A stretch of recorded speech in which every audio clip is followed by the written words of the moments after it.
She stood there with her arms crossed, lips curled in a tight scowl, as though the world owed her something.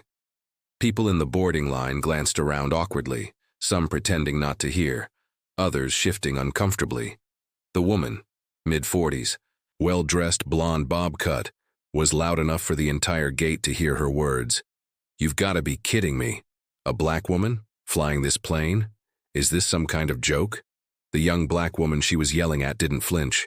She stood tall, composed, dressed in a crisp pilot uniform, her captain's stripes sharp against her navy blazer. Her name tag read Captain Naomi Brooks. Her posture spoke volumes, even though her mouth said nothing. Her silence wasn't weakness. It was power restrained. But the fire in her eyes told a different story. Passengers froze. The air turned thick. Whispers rippled through the crowd like a storm gathering just off the coast. Naomi had dealt with stares before. She'd heard the side comments, the doubt, the surprise when she walked into cockpits. But never like this. Not this loud, not this public, not this bold. The woman, who people would later remember as the Karen in the red jacket, went on as if she were fighting for her life. "She can't be qualified. Look at her. I'm not trusting my safety to someone like her." Captain Brooks finally raised her head and looked the woman straight in the eye. Calm, steady, professional. She didn't say a word. She didn't have to. But the gate agent stepped in, her face pale, her eyes wide. "Ma'am," she said, gently trying to control the growing tension. "Captain Brooks has more than enough experience. She's logged over 10,000 flight hours and is one of our most respected senior pilots." The Karen scoffed and muttered under her breath. "Diversity." Higher. That was when things began to spiral. People started pulling out phones. Someone gasped. A child clung to his father's hand, asking quietly what was going on. Captain Brooks didn't blink. She turned slowly and walked toward the jet bridge. Not a word. Just calm steps echoing in a room that had turned suddenly very, very quiet. But that wasn't the end. Not even close. Because just a few seats down the row sat a teenage boy named Malik. He had earbuds in, head bobbing to a beat only he could hear. He'd watched the entire thing unfold, his eyes fixed on the woman, his jaw tight. He didn't say anything either, but he didn't have to. He was watching, remembering. And what happened next would bind their lives in ways no one could have imagined. Malik was 17, tall, quiet, polite, a backpack slung over his shoulder and a tattered library book in his lap. He'd given up his window seat on the previous flight to help an elderly man who had trouble walking. No one noticed. He didn't care. That's just who he was. Now, sitting there at gate B12, he couldn't look away. Just as the crowd began to settle, just as the murmurs faded, a new sound filled the terminal. The boarding call for Flight 807. Group 1 may now board. The Karen in red, face twisted, cheeks flushed, rushed toward the line, still grumbling. But as fate would have it, her boarding pass had an error. Her seat had been reassigned to a black teen, to Malik. He had offered his original seat to a pregnant white woman who looked exhausted, her hand resting on her belly, her back against the wall. She hadn't asked. She didn't even look like she expected help, but he saw her. That was enough. So he walked over and handed her his boarding pass. "Here," he said simply. "You can sit. I'll take your spot." She blinked at him, surprised, grateful. She whispered a soft thank you that carried more weight than a shout. But what she did next would shake Malik's world, because when she got up to board the plane, she turned and pressed a note into his hand, folded, worn, like she'd been holding onto it for a reason. A note that would unlock something far bigger than either of them understood. As Malik watched her disappear down the jet bridge, he looked down at the paper in his hand. He hesitated, unfolded it, and read the first 5 words. Everything froze. His heart skipped, and in that moment everything changed. But let's not get ahead of ourselves, because back inside that plane, Captain Naomi Brooks had just entered the cockpit. Her co-pilot greeted her with a quick nod, eyes filled with quiet support. Naomi strapped herself in, hands steady on the controls. But something in her chest burned, not because of the insult, but because she knew that every takeoff wasn't just a flight, it was a fight. A fight for space, a fight for respect, a fight to prove that she belonged. Even though she should never have had to prove it in the first place. The doors closed. The Karen was seated up front, now fuming, whispering complaints to a flight attendant who looked ready to explode but kept her cool. Malik walked on board, scanning the rows for his new seat, one that had been reassigned because of kindness, not convenience. The pregnant woman smiled gently as he passed by, resting her hand on her belly again. He still hadn't unfolded the whole note, still hadn't processed what it said, but he would, and when he did, the truth it carried would shake not just him, but everyone involved. From the woman who insulted the pilot, to the flight crew who stayed silent, to the airline itself. Because some stories don't stay quiet. Some stories are born from silence, but they grow into thunder. And this one was just getting started. What Captain Brooks was about to do would leave every passenger speechless. And what Malik would learn from that folded note would turn an ordinary act of kindness into something extraordinary, something unforgettable. And the woman in the red jacket, she'd wish she never opened her mouth. But by then, it would be too late. Malik found his new seat near the back of the plane, a window view with limited legroom, but he didn't mind. He sat down slowly, his mind still replaying the moment the woman pressed the folded note into his hand. It was resting in his lap now, still unopened, the edges slightly wrinkled from his fingers. He kept glancing at it, unsure why he hadn't. Read the rest yet. Something about it felt heavy, like once he knew what was inside, nothing would be the same. The flight attendants moved up and down the aisle, checking seatbelts and overhead compartments. Passengers settled in, a few still whispering about what had happened at the gate. Everyone had seen it. Some had recorded. Others had just stared. But no one really spoke up. That bothered Malik more than the shouting itself. Captain Naomi Brooks sat quietly in the cockpit, her headset resting on her shoulders for the moment. She stared at the instrument panel in front of her, but her mind wasn't on flight paths or turbulence reports. It was on the red-jacketed woman somewhere behind. The words still echoed in her head like static. She can't be qualified. That tone, that look of entitlement. It wasn't the first time, and she knew it wouldn't be the last. Naomi had worked harder than most. Flight school wasn't just difficult, it was nearly impossible for someone like her.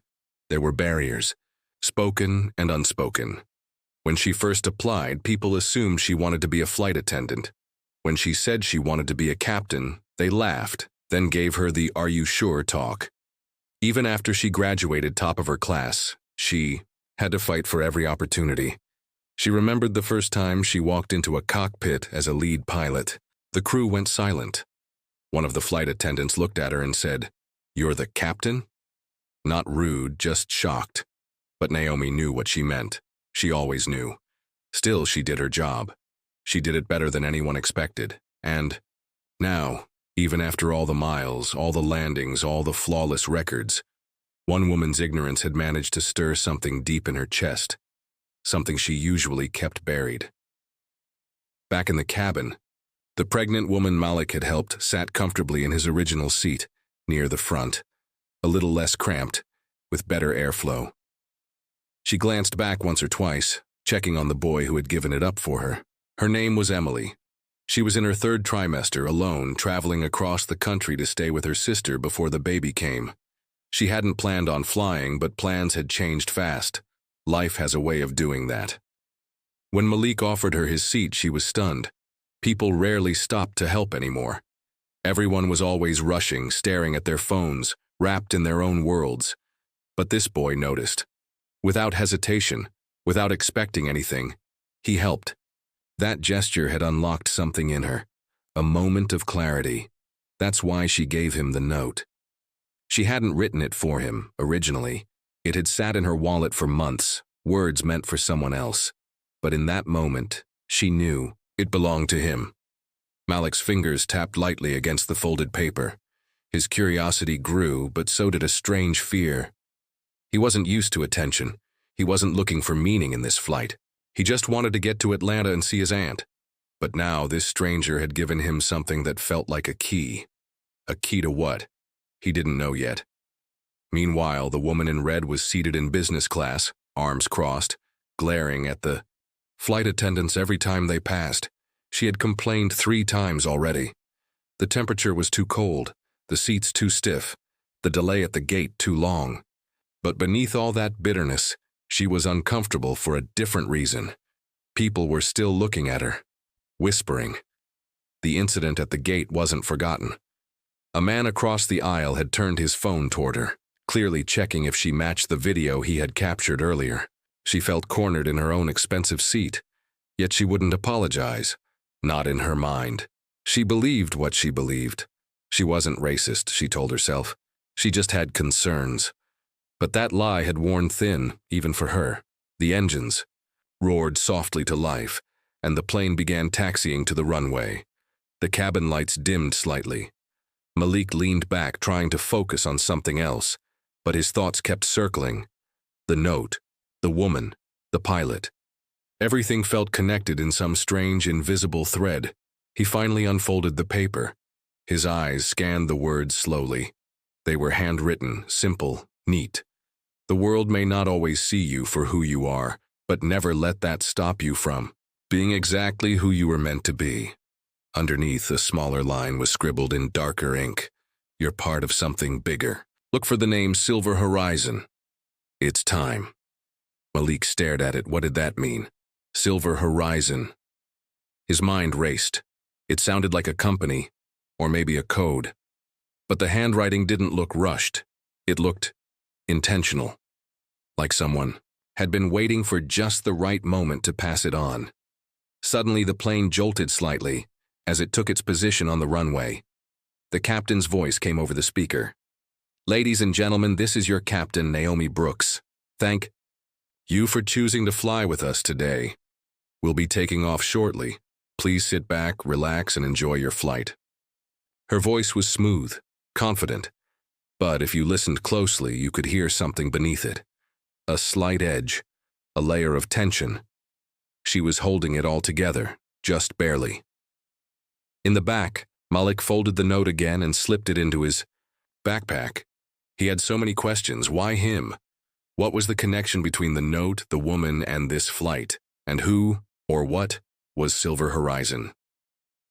Up in the cockpit, Naomi glanced at the co-pilot. Let's do this, she said softly. The plane accelerated down the runway, lifting into the sky.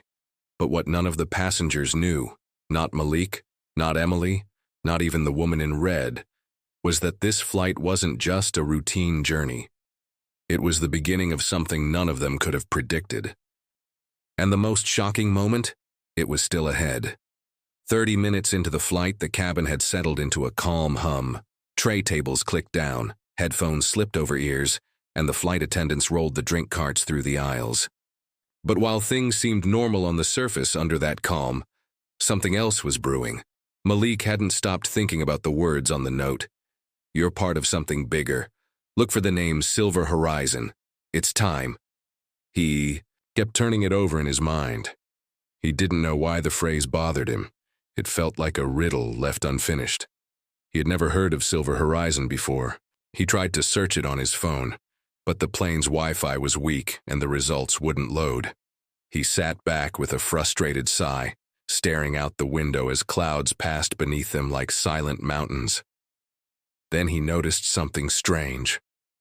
2 rows ahead, a man in a navy blue jacket was watching him. Not directly, just quick glances when he thought Malik wasn't looking. The man was older, with salt and pepper hair and glasses, and he had a small silver pin on his lapel. Malik didn't recognize the symbol, but it looked like a horizon, like a line splitting the sun and sea. Something clicked. Silver Horizon. Was that it? Was the pin a clue?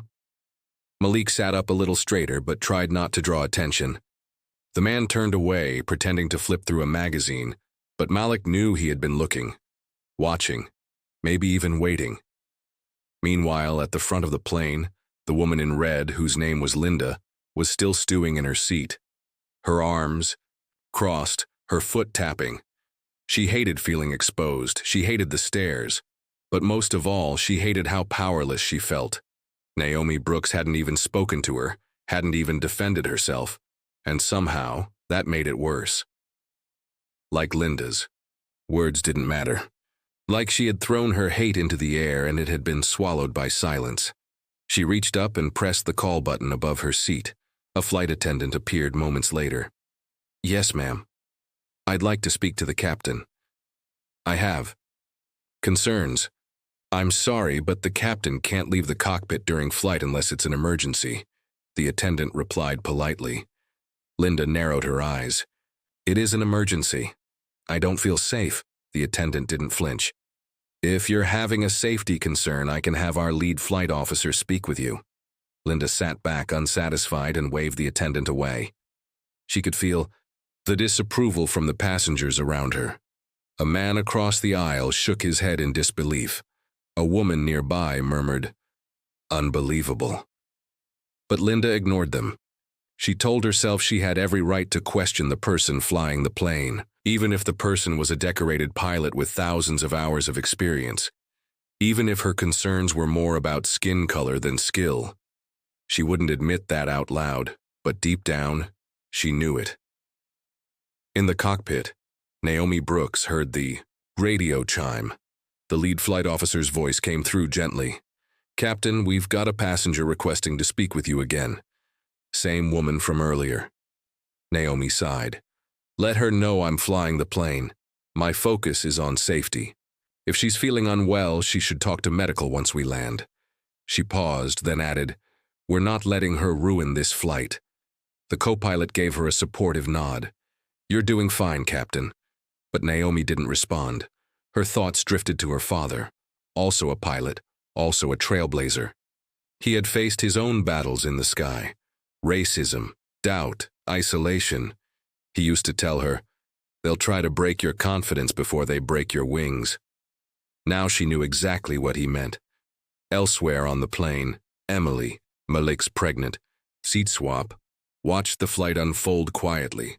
Her hands rested on her belly and her thoughts were miles away. She had been carrying the note in her wallet for weeks. It had been given to her by someone important, a woman she met at a charity clinic, someone involved in a quiet, underground program that helped young people from overlooked communities find their potential. That woman had told her, "When you find someone with the right heart, you'll know. Pass it on, Silver Horizon will take care of the rest." At the time, it didn't make sense. But today, when Malik stood up and gave his seat without being asked, it all became clear. That boy had something inside him. Not just kindness, but purpose. She could feel it. The man in the navy blue jacket 2 rows ahead. His name was Alan. He worked with Silver Horizon, a private foundation that identified youth with rare leadership instincts and connected them with life-changing opportunities. He had been tracking a few potential candidates through recommendation channels, but seeing Malik act without knowing anyone was watching, that had caught his attention. The boy's gesture, his calm, his curiosity, it all lined up. Alan leaned to the side and opened his notebook. Inside were pages of handwritten profiles. He turned to a blank one and quietly scribbled Malik's name at the top. Then he circled it. Back in the rear of the plane, Malik was feeling more uneasy than ever. The man with the pin was writing something. The note in his bag felt like it was burning a hole through the fabric. He looked around. Everything looked normal, but nothing felt normal. And then, out of nowhere, the plane hit a patch of turbulence. Not strong enough to cause panic, but enough to jolt everyone awake. Trays rattled. Passengers gasped. A baby cried out. The fasten, seatbelt sign lit up again. Malik gripped the armrest. He looked around and saw the man with the pin glance up, calm as ever. His eyes met Malik's, and this time he didn't look away. Malik's heart pounded.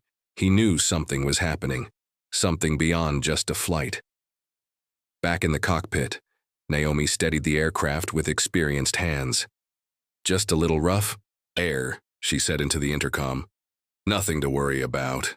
But even she could feel it now, a shift in energy, like something was coming, something big, and nobody on that flight, not Malik, not Naomi, not even Alan, was ready for how fast it would arrive. The turbulence didn't last long, but the unease it stirred hung thick in the air. People sat a little straighter, glanced at the overhead bins, and held their cups with both hands now. Malik looked again at the man with the silver pin. He was now staring out the window, calm and unreadable, like he knew something no one else did. Malik's chest tightened. Down the aisle, the woman in red, Linda, was still fuming. But now, something about the way the plane had shaken made her even more paranoid. She kept muttering to herself, her voice just loud enough for nearby passengers to hear. First a black woman in the cockpit, now this? What kind of operation are they running? A man a few seats down finally turned around and snapped, "Lady, sit back and keep your racism to yourself." The whole row fell silent. Linda flushed, but didn't respond.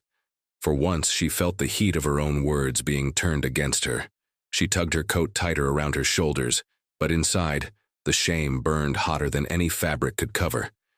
Meanwhile, in the cockpit, Captain Naomi Brooks kept her focus locked on the instruments. Her hands were steady, but her thoughts were racing. She had noticed something in the flight path, something small but strange. Their altitude reading had flickered twice, not enough to be alarming, yet, but enough for her trained instincts. To catch it, she leaned forward. "Check the readings again," she told her co-pilot. "Altitude pressure just dipped for a second. It's probably nothing, but let's be sure." The co-pilot ran a few diagnostics, but Naomi wasn't convinced. It wasn't the system she didn't trust. It was the timing. Everything about this flight had felt off from the moment they left the gate. The confrontation with the woman, the strange energy in the cabin, even her own unease, which she'd buried under layers of professionalism. Something was unfolding, and it wasn't over yet. Back in the cabin, Alan, the man with the silver Horizon pin, closed his notebook and slipped it into the inside pocket of his jacket.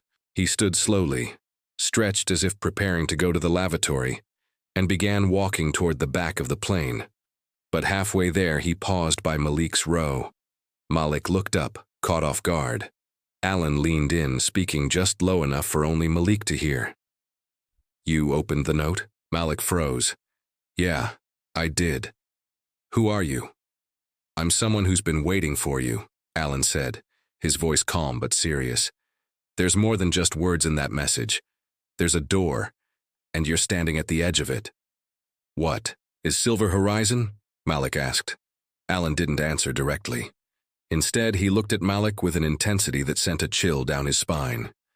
"You'll find out soon. But it's not just about you. What happens next depends on choices, not just yours, everyone's." He stood up straight again and continued down the aisle, disappearing toward the rear of the plane. Malik sat there, stunned. What did that even mean? A door? Choices? It sounded like something out of a movie, not real life. But this felt real. Too real. Across the aisle, Emily had been watching quietly. She leaned over and whispered, "That man, he's with them, isn't he? Silver Horizon?" Malik nodded. "Do you know what it is?" "I know enough to tell you it's not a scam or some random group," she said. "I was told once, when they find someone, it's for a reason." "But I didn't do anything," Malik said. "I just gave up." "I see it." Emily smiled faintly. "Sometimes the smallest choices reveal the biggest truths about who we are." As if right on cue, the lights flickered overhead. Just once, just for a moment, but enough to draw nervous looks around the cabin. Naomi heard it too. She reached for the internal systems panel. "Electrical's clean," the co-pilot said. "Could have been a surge, or something more," Naomi muttered, more to herself than to anyone else. Suddenly, a flight attendant's voice crackled over the intercom. "Ladies and gentlemen, we're asking everyone to return to your seats and fasten your seatbelts. We're encountering unexpected wind shear and possible equipment interference. Please remain calm and seated." That got everyone's attention. Malik glanced out the window. The clouds were darker now. The sun had dipped behind a heavy layer of gray. He hadn't realized how fast the weather had changed. His fingers instinctively went to the note in his bag, clutching it like it held answers. From the cockpit, Naomi tried to steady the aircraft. They were still in control, but every new bump brought more doubt. She had flown through all kinds of weather, but this pattern didn't feel natural. It was like the plane was being pulled slightly, nudged off course, not enough to register on systems, but enough to make her gut twist. Then the warning light blinked. Cabin pressure. A red flag flashed briefly, then disappeared. "Did you see that?" Naomi asked. The co-pilot nodded. "I saw it." Flickered. They both looked at each other. "If we lose pressure at this altitude, we'll have less than 30 seconds to respond." Naomi took a breath. She wasn't afraid. She was alert. Ready. This was her job. But she couldn't shake the feeling that everything about this flight had been leading to this moment. And she was starting to realize it wasn't about the plane at all. It was about the people inside it. In business class, Linda sat bolt upright, gripping her armrest. "What's happening?" she hissed to the passenger beside her. The man didn't respond. He was watching the front of the plane, the light above the cockpit flashing. The same man who had defended Naomi earlier. Linda looked around, her voice rising. Why isn't the captain saying anything? Why is she silent? The man beside her turned calmly. Because she's doing her job, and frankly, she's the only one I do trust up there. Linda swallowed hard. For the first time, fear was replacing her arrogance. Her mind raced. What if she had been wrong about the pilot? What if, in her need to control everything, she had misjudged the only person who might save them all? And in the shadows of the rear cabin, Alan stood again. His eyes moved from passenger to passenger. He didn't look afraid, he looked focused, as if this was the moment he'd been waiting for all along. And Malik could feel something building deep in his chest. A pull, a connection, a knowing. The plane shook again, harder this time. Gasps erupted, a tray crashed to the floor, a baby screamed, and over it all the captain's voice finally returned. "This is your captain. We're making a slight course adjustment for safety. I need all passengers seated and buckled. We've encountered unexpected conditions," but her voice wasn't shaky. It was calm, steady, strong. Still, everyone knew. This wasn't just turbulence. This was something else, and what was waiting at the end of this flight, none of them were ready for.